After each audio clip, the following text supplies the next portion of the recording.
Әлемде ең қымбат картиналарды салған адамның көзі тірісінде небәрі бір ғана суретін сатқанын білесіз бе? Бұл Винсент Ван Гог.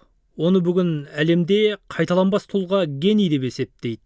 Ал 19 ғасырда өз замандастары жынды деп санаған. Ван Гог кедей өмір сүрді, кейде тамаққа да ақша таппайтын. Бірақ өнерге жан дүниесімен берілгені сонша сурет салуды тоқтатпады. Кейде күніне бірнеше картина жазды. Оның өміріндегі жалғыз тірегі інісі Тео болды. Тео оған ақша да үміт те берді. Бір күні Ван Гог өзімен бірге тұратын басқа суретші Поль Гогенмен сөзге келіп қалып жанжалдасады. Сөйтеді де өз құлағын кесіп тастайды. Біреулер суретшінің мұнысын жындылық дейді, кейбірі қатты күйзеліске жориды. Бірақ нақты жауап жоқ. Осы оқиғадан кейін ол жындыханаға түседі. Дәл сол жерде ол өзінің ең әйгілі картинасы «Жұлдызды түнді» жазды.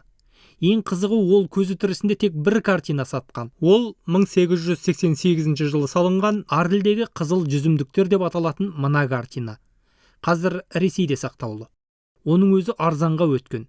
Ал қазір Ван Гогтың жұмыстары миллиондаған долларға бағаланады. Егер Ван Гог қазір өмір сүрсе, тағдыры қалай болар еді? Пікір жаза кетіңіз.